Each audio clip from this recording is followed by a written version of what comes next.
ആരാണ് light of ചെയ്ത് ആരുടെ ലൈറ്റ് ഓഫ് ചെയ്തേക്കുന്നത് ഇവിടെ? ഓൺ ചെയ്യരുത്. ആരുടേത്? ലൈറ്റ് ഓൺ ചെയ്യരുത്. ലൈറ്റ് ഓൺ ലൈറ്റ് ഓൺ ചെയ്യ്. ആക്കി. ഓൺ ചെയ്യരുത്. ഓൺ ചെയ്യ്. ഇതാരുടേത്? ഏതവരാണ്? ആരാണ്? ഇരുട്ടത്ത് വലിഞ്ഞു കയറി ഇവിടെ വന്നിട്ട് ഞങ്ങളോട് ചോദിക്കുന്ന ആരാന്ന്? താനാരടോ? നിങ്ങളോടല്ലേ ഏതവരാണ് ലൈറ്റ് ഓൺ ചെയ്തത്? ലൈറ്റ് ഓഫ് ഓൺ ചെയ്തതാരാ? ലൈറ്റ് ഓഫ് ചെയ്ത ആരാണ്? അത് ഞാനാണ്. എന്തിനാ? എന്റെ ഒരു കലാപ്രകടനം കാണിക്കാൻ. കലാപ്രകടനം ഇരുട്ടത്താണോ നടത്തുന്നത്? ആ ഇരുട്ടത്ത് അവതരിപ്പിക്കുന്ന കലാപ്രകടനം. അതെന്ത് കലാപ്രകടനമാണ്? മോഷണം. അത് ശരി, അപ്പൊ കള്ളനാണോ നീ? മോഷണം എന്തൊരു കലയല്ലേ? ആണ് കല. ദേ ഇത് കണ്ട, ഈ ചാനലിന്റെ പ്രൊഡ്യൂസറുടെ റൂമിൽ കയറി അവിടെ തലമാരേന്ന് മോട്ടിച്ചോണ്ട് വന്ന ചെക്കാണിത്. പിള്ളേർക്ക് കൊടുക്കാനുള്ള സംഭവമാണ് ഇത്. ചെക്ക് അളിയതേത് വാങ്ങിക്കൊടുത്ത മാറാൻ പറ്റുള്ളത്? ഇതുപോലെ കൊണ്ടു കൊടുത്താൽ മതി, മാറി തരും. ആ അങ്ങനെ കലാകാരൻ. ഹലോ, ഭയങ്കര കലാകാരനാണല്ലേ? അതെന്തേ? ഈ സെലിബ്രിറ്റി സിറ്റി ഇരിക്കും. അയ്യ അങ്ങനെ കൂടുതൽ വർത്താനം പറയല്ലേ. അതെന്താ? നിങ്ങളെക്കാട്ടും വലിയ സെലിബ്രിറ്റിയാണ് ഞാൻ. ഞങ്ങളെ പോലുള്ള കള്ളന്മാർ. അതെങ്ങനെ ആവും? കള്ളന്മാരെങ്ങനെ സെലിബ്രിറ്റി ആവും? ഈ ലോകത്തുള്ള എല്ലാ വീട്ടുകാരും നേരെ ഇരുട്ടി കഴിഞ്ഞാൽ ഏറ്റവും കൂടുതൽ സംസാരിക്കുന്ന ആരെ കുറിച്ചാ? കള്ളന്മാരെ കുറിച്ച്. നിങ്ങളെ കുറിച്ചല്ലല്ലോ. അതുകൊണ്ട് ഈ ലോകത്തെ ഏറ്റവും വലിയ സെലിബ്രിറ്റി ഞങ്ങളാ. ഇതൊക്കെ രാത്രി കാലങ്ങളിൽ എവിടെ നോക്കിയാലും ഒരു നിഴല് പോലെ ഞാനുണ്ടാവും. അതിപ്പോ പകലും അങ്ങനെ തന്നെയാണ്. വലിയ മെച്ചമൊന്നുമില്ല. എന്തെങ്കിലും ഉണ്ട്. ഇത് ഡ്യൂപ്ലിക്കേറ്റ് കത്തിയായി പോയി വെച്ച് കേട്ടി തന്നേനെ ഞാൻ. അത് ശരി, അതും ഡ്യൂപ്ലിക്കേറ്റാ. എടാ നിങ്ങളെ പോലുള്ളവരെ ഞങ്ങളെ കള്ളന്മാരെന്ന് വിളിക്കുള്ളൂ. ഈ കേരളത്തിലുള്ളവര്. തമിഴ്നാട്ടിലോട്ട് ചെന്ന് നോക്കണം. അവിടെ ഞങ്ങളുടെ പേര് കേട്ടാ ഞെട്ടും. തിരുടൻ. മുരുകാ എന്ന് വിളിക്കുന്ന പോലെ തിരുടാ. അത് കേക്കാൻ ഒരു രസമാ കേട്ടോ. അതുകൊണ്ട് ആ വർത്താനം പറയല്ലേ. അത് ശരി. അല്ല, ഞാൻ ഒരു കാര്യം പറയട്ടെ. ഞാൻ ആദ്യമായിട്ടാണ് ഒരു കള്ളനെ ഇങ്ങനെ നേരിട്ട് കാണുന്നത്. സത്യം, ഞാൻ ആദ്യമായിട്ടാണ് ഒരു കള്ളിയെ നേരിട്ട് കാണുന്നത്. കറക്റ്റ് അല്ലേ? അത് സത്യം കേട്ടാ. ആണാ? ചേട്ടാ കല്യാണം കഴിച്ചാണോ? കല്യാണം കഴിച്ചാണോ? ഇല്ലല്ല, ഒരുപാട് പേര് നാട്ടുകാരും വീട്ടുകാരും എല്ലാം നിർബന്ധിച്ച് ഞാൻ കല്യാണം കഴിച്ചു. ഈ കള്ളന്മാരുടെ ശീലം എന്താ? എന്താണ്? അടിച്ചു മാറ്റിയാണല്ലോ ശീലം. അടിച്ചു മാറ്റിക്കൊണ്ടത് അടിച്ചു മാറ്റി. 2 പിള്ളേരുണ്ട്. മൂത്ത മോൻ ജയിലറ. ഓ, കള്ളനാണെങ്കിൽ എന്താണ്? മക്കളെ പഠിപ്പിച്ച് ജയിലറാക്കി. അത് വലിയ കാര്യം കേട്ടോ. അത് വലിയ കാര്യം. അങ്ങനെ തന്നെ വേണം, മാതൃകയാകണം. ആ ജയിലറല്ല, പിന്നെ ജയിൽ എന്ന അറയില. അപ്പൊ മോനും കള്ളനാണ്. പിന്നെ ഒരേ ഒരു സമാധാനം എന്ന് പറഞ്ഞാൽ മോള് പോളിടെക്നിക്. മോളെ എന്തായാലും മോനോ ജയിലിലായി, മോളെങ്കിലും പോളിടെക്നിക് വരെയൊക്കെ എത്തിയല്ലോ. വലിയ കാര്യം. അങ്ങനെ വിചാരിച്ചാ മതി. ഞാൻ പോളിടെക്നിക് എന്നല്ലെന്ന് പറഞ്ഞു. പിന്നെ ഇളയ മോള് പേളി. ഇച്ചിരി ടെക്നിക്കാണ്.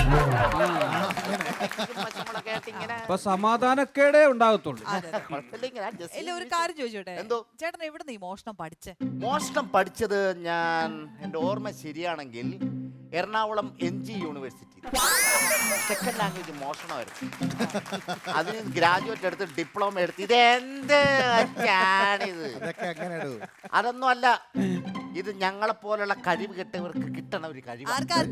കഴിവ് കെട്ടവർക്ക് കിട്ടണ ഒരു കഴിവാ. മനസ്സിലായ? ശരിക്കും നിങ്ങളുടെ വഴികാട്ടി ആരാണ്? പോലീസുകാരെന്ന് പറഞ്ഞാൽ ഞങ്ങൾ ഈ പാതിരാത്രി മോഷിച്ചിട്ട് ഞങ്ങൾ ഓടുമല്ലോ. ഓടുമ്പോ നാട്ടുകാർ ജസ്റ്റ് പോലീസിനെ വിളിച്ചു പറയും. പോലീസുകാർ ഞങ്ങളുടെ പുറകെ ഓടി വരും. അപ്പൊ ഈ പോലീസുകാരുടെ ഇത്ര നീളമുള്ള ഒരു ടോർച്ച് ഉണ്ട്. ഒരു 1.5 കിലോമീറ്റർ നീളത്തിൽ പോകും അതിന്റെ വെട്ടം. ഞങ്ങൾ ഓടി പോലീസിനെ വിട്ടിട്ട് ഞങ്ങൾ ഓടി ഓടി ഓടി ഓടി ഓടി ഓടി എവിടെയെങ്കിലും ചെന്ന് എങ്ങോട്ട് പോകണമെന്നറിയാതെ മാർഗം തെറ്റി ഇങ്ങനെ നിൽക്കും. പോലീസ് എവിടാം എവിടാം എന്ന് പറഞ്ഞ് ഇങ്ങനെ ടോർച്ച് ഇങ്ങനെ ചുറ്റും അടിക്കുമ്പോ കറക്റ്റ് വഴി ഞങ്ങൾക്ക് മനസ്സിലാവും. ആ വഴി ഒരു ഒറ്റ വിടല. അതുകൊണ്ടാണ് ഈ പോലീസുകാരാണ് ഞങ്ങളുടെ വഴികാട്ടി എന്ന് പറയണത്. മനസ്സിലായില്ലേ? എന്തെങ്കിലും നാട്ടുകാർ പിടിച്ചിട്ടുണ്ടോ? നാട്ടുകാർ എന്തെങ്കിലും ഓടിച്ചിട്ട് പിടിച്ചിട്ടുണ്ടോ? ഒറാശോ. കഴിഞ്ഞ തൃശ്ശൂർ പൂരത്തിന് ജസ്റ്റ് ആ ഒരു ആനയെ അടിച്ചു മാറ്റി. എന്തേ ആന അടിച്ചു മാറ്റിക്കൂടെ? അതെങ്ങനെ? പക്ഷെ ആനയെ അടിച്ചു മാറ്റി നാട്ടുകാരും പോലീസുകാരെല്ലാം വന്നപ്പോ ഈ ആനയെ എവിടെ ഒളിപ്പിക്കും? അതില് ഞാൻ പെട്ടുപോയി. അതില് പെട്ടുപോയി. അവസാനം നാട്ടുകാർ വന്നപ്പോ ഞാൻ സറണ്ടർ എന്ന് 2 പ്രാവശ്യം പറഞ്ഞ മാത്രമേ എനിക്ക് ഓർമ്മയുള്ളൂ. ആന ചവിട്ടിയതാണോ നാട്ടുകാർ തന്നെയാണോ ഒരു പിടുത്തമില്ല. എന്തായാലും അടിപൊളിയായിരുന്നു.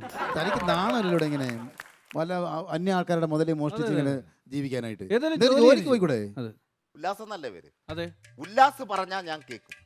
പക്ഷെ ആ ഇരിക്കുന്ന സെലിബ്രിറ്റി ഇല്ലേ ആ നെൽസൺ സൂര്യനാട് ആ ഞാൻ പറഞ്ഞാൽ ഞാൻ കേൾക്കൂല. അതെന്താ ഞാൻ പറഞ്ഞ കേൾക്കാം. ഞാൻ ഇതിന് മുമ്പ് ഇയാളെ കണ്ടിട്ടില്ലല്ലോ, പിന്നെ എന്തിനാണ് അങ്ങനെ? അതെങ്ങനെ ഇയാള് കിടന്നുറങ്ങുമ്പോ എന്നെ എങ്ങനെ കാണുന്നത്? ഏ? ഞാൻ കഴിഞ്ഞ ആഴ്ച ഇയാളെ വീട്ടിൽ മോട്ടിക്കാൻ വന്നായിരുന്നു. അത് ശരി. അപ്പൊ എന്റെ വീട്ടിൽ വന്ന് മോട്ടിച്ചായിരുന്നു.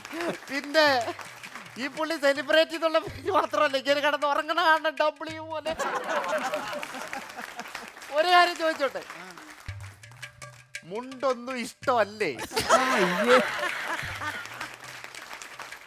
പക്ഷെ ഒരു കാര്യം ഞാൻ പറയാലോ, ആ ക്ലോക്കിന് ബാറ്ററി മേടിച്ചിട്ടുണ്ടാ കേട്ടോ. അതെന്ത്? നിങ്ങളെ വീട്ടിലെ ക്ലോക്കിന് അതെന്താ? എന്താ അതെന്താണ്? മെനഞ്ഞാണ് ഞാൻ മോട്ടിക്ക് അവിടെ ചെന്നത്. ചെന്ന് ഞാൻ അവിടെ നോക്കിയപ്പോ കാണാം ക്ലോക്കിൽ 12:30. അത്യാവശ്യം സാധനങ്ങളൊക്കെ എടുത്ത് ടൈം ഉണ്ടല്ലോ നമുക്ക്. അപ്പൊ ഞാൻ ഈ പുള്ളിയുടെ ദിവാജി കൊട്ടിൽ ജസ്റ്റ് ഒന്ന് കിടന്ന് മയങ്ങിപ്പോയി. എണീറ്റ് നോക്കിയപ്പോ നേരം വെളുത്ത്. അച്ഛോ. ഞാൻ രക്ഷപ്പെടാൻ പെട്ട പാട്. ക്ലോക്കിൽ നോക്കിയപ്പോ അപ്പോഴും 12:30. നിങ്ങളുടെ വീട്ടിൽ ഒരു മനുഷ്യൻ മോട്ടിക്കാൻ വരുമ്പോ നേരെ 12:30 ഈ പുള്ളിയെല്ലാം പിടിക്കാനൊന്നും വന്നില്ല. അതാ ചോദിച്ചത്, നീ എവിടെ ഞാന് നീ എന്താ വിചാരിച്ചിട്ട് എന്നെ പറ്റി? ഇവിടെ യവൻ കയറി വരുന്ന പോലെ ഞാൻ അവനെ വാച്ച് ചെയ്തോണ്ടിരിക്കുക. ആഹാ. പിന്നെ ഞാൻ കണ്ടു ഞാൻ വരുന്നത് എന്നിട്ട്? വന്നിട്ട് യവൻ ഞാൻ ക്ലോക്കിൽ നോക്കുമ്പോ 12:30. ആ. അപ്പൊ ഞാൻ വിചാരിച്ചു ഇവൻ സാധനം എടുക്കുക തൊണ്ടിയോട് പിടിക്കാമല്ലോ എന്ന് വിചാരിച്ചു. ഞാൻ ഇവൻ എടുത്തുകൊണ്ട് വരട്ടെന്ന് പറഞ്ഞ് നോക്കി കിടക്കുന്ന സമയത്ത് അറിയാതെ കണ്ണെന്ന് മയങ്ങിപ്പോയി. ഓ. ഞാൻ കണ്ണ് തുറന്നപ്പോൾ നേരം എടുത്തു. ആ.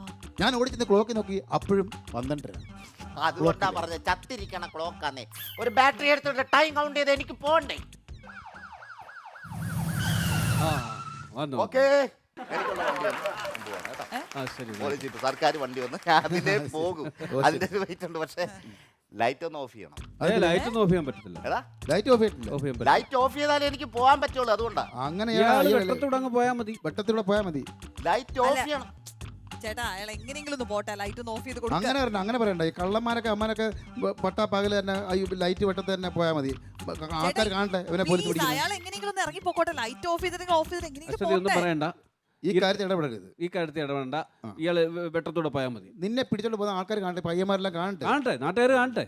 ഒന്നോട് ഇല്ല, പകൽമാന്യനായിട്ട് നടന്നിട്ട് കാര്യമില്ലല്ലോ. ഞാൻ പറഞ്ഞിട്ട് കേൾക്കുന്നില്ല. ഒന്ന് ലൈറ്റ് ഓഫ് ചെയ്ത് കൊടുക്കാൻ ഇല്ല പോലീസ് എന്തായാലും വെളിയിലുണ്ടല്ലോ. ഇല്ല ഇല്ല. അല്ല, ഈ കുട്ടിയെ വെളിച്ചത്തൂടെ പോയാൽ മതി. താൻ കൂടുതൽ സംസാരിക്കണ്ട. ഈ കുട്ടിയില്ലേ, പേരെന്താ? അശ്വതി. ഇപ്പൊ സംസാരിച്ചപ്പോ കേട്ടു. അത് നല്ല മനസ്സാ, നല്ല മനസ്സിന്റെ ഉടമയാണ്. താങ്ക് യു ചേട്ടാ. നല്ല ഞങ്ങൾക്ക് എത്ര മനസ്സിന്റെ മനസ്സുണ്ട്? ഉടമയാണ്. ഭാഗ്യവതിയാണ്. ഒന്നാമത്തെ ഒരു കേസ് എന്ന് പറഞ്ഞാൽ ഭാഗ്യവതിയാണ്. താങ്കൾ ഞാൻ ഭാഗ്യവതിയാണ്. ഭാഗ്യവതിയാണ്. അതെന്താ അങ്ങനെ പറയാൻ? താനങ്ങനെ പറഞ്ഞു ഇവിടെ ആരെങ്കിലും ലൈറ്റ് ഓഫ് ചെയ്തിരുന്നെങ്കിൽ ആ കഴുത്തി കിടക്കണ 2.5 പവന്റെ മാല എന്റെ വീട്ടിൽ ഇരുന്നേനെ. ഭയങ്കര